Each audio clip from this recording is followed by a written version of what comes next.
Hello, ഞാൻ doctor Jimmy Mathew. ഇവിടെ professor of plastic surgery ആണ്, പിന്നെ ജനറൽ സർജറിയിലും കൺസൾട്ടൻ്റ് ആണ്. ഞാൻ പറയാൻ ഉദ്ദേശിക്കുന്നത് നമ്മുടെ ബ്രസ്റ്റ് ക്യാൻസറിനെ പറ്റിയാണ്. നിങ്ങൾക്ക് അറിയാമായിരിക്കും, മിക്കവർക്കും അറിയായിരിക്കും, ബ്രസ്റ്റ് ക്യാൻസറാണ് സ്ത്രീകളിൽ ഏറ്റവും കോമൺ ആയിട്ട് കാണപ്പെടുന്ന ക്യാൻസർ. വളരെയധികം അഡ്വാൻസ്മെൻറ്റുകൾ ഉണ്ടായിക്കൊണ്ടിരിക്കുന്ന ഒരു ഫീൽഡാണ് ബ്രസ്റ്റ് ക്യാൻസറിൻ്റെ സർജറി.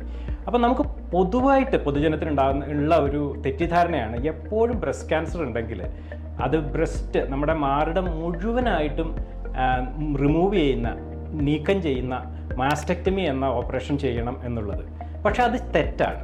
ശരിക്കും പറഞ്ഞു കഴിഞ്ഞാൽ നമ്മളിപ്പം വൈഡായിട്ട് ലോകം മൊത്തം അംഗീകരിച്ചിട്ടുള്ള ഒരു കാര്യമാണ് ബ്രസ്റ്റ് കൺസർവേഷൻ സർജറിയാണ് ആദ്യം നമ്മൾ ഏത് ബ്രസ്റ്റ് ക്യാൻസറിന് ട്രൈ ചെയ്യേണ്ടത്.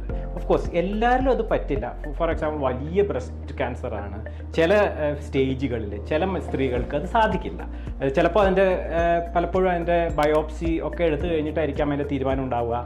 ചിലപ്പോൾ മാമോഗ്രാം ചെയ്ത് കഴിഞ്ഞിട്ട് എല്ലാവരും ഡിസ്കസ് ചെയ്ത് oncologist, plastic surgeon, general surgeon ഒക്കെ അടങ്ങുന്ന ഒരു ടീമാണ് ശരിക്കും പറഞ്ഞു കഴിഞ്ഞാൽ ഈ ബ്രസ്റ്റ് ക്യാൻസറിൻ്റെ ട്രീറ്റ്മെൻറ്റ് ഡിസ്കസ് ചെയ്തിട്ട് തീരുമാനിക്കുന്നത്.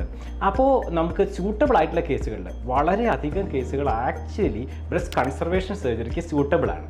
അതായത് ക്യാൻസർ ഉള്ള ഭാഗം ജസ്റ്റ് അത് മാത്രം, അതിൻ്റെ ചുറ്റുമുള്ള ഭാഗം മാത്രം റിമൂവ് ചെയ്തിട്ട് അവിടെ വേറെ ഭാഗത്തെ അടുത്തുള്ള ബ്രസ്റ്റിലെയോ വേറെ തൊട്ട് ഭാഗത്തുള്ള തോളത്തോ ബാക്കിലോ ഒക്കെയുള്ള ചെറിയ ദശയൊക്കെ പ്ലാസ്റ്റിക് സർജറി ചെയ്ത് അവിടെ വെച്ച് ബ്രസ്റ്റിൻ്റെ രൂപവും അതേപോലെ തന്നെ നിലനിർത്തിക്കൊണ്ട് ബ്രസ്റ്റ് കൺസർവേഷൻ സർജറി ബ്രസ്റ്റ് ക്യാൻസറിന് ചെയ്യാവുന്നതാണ്. എല്ലാവരിലും പറ്റില്ലായിരിക്കാം, പക്ഷേ പലരിലും സാധിക്കും എന്നുള്ളത് നമ്മൾ മനസ്സിലാക്കേണ്ടിയിരിക്കുന്ന ഒരു കാര്യമാണ്.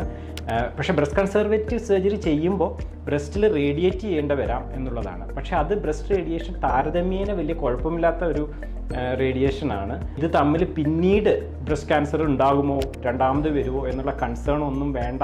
ശരിയായ രീതിയിൽ ബ്രസ്റ്റ് കൺസർവേഷൻ ചെയ്തു കഴിഞ്ഞാൽ മാസ്റ്റക്ടമി പോലെ തന്നെ ബ്രസ്റ്റ് നിലനിർത്തിക്കൊണ്ട് തന്നെ പൂർണ്ണമായും ചികിത്സിച്ച് ശരിയായ ചികിത്സ തന്നെയാണ് ബ്രസ്റ്റ് കൺസർവേഷൻ സർജറി. ഈ മാറിടം നിലനിർത്തിക്കൊണ്ടുള്ള ബ്രസ്റ്റ് കൺസർവേഷൻ സർജറി ബ്രസ്റ്റ് ക്യാൻസറിന് ശ്രീനാരായണ ഇൻസ്റ്റിറ്റ്യൂട്ട് ഓഫ് മെഡിക്കൽ സയൻസസിൽ അവൈലബിൾ ആണ്. ഇതിനുള്ള ട്രീറ്റ്മെൻറ്റ് ഇവിടെ അവൈലബിൾ ആണ്.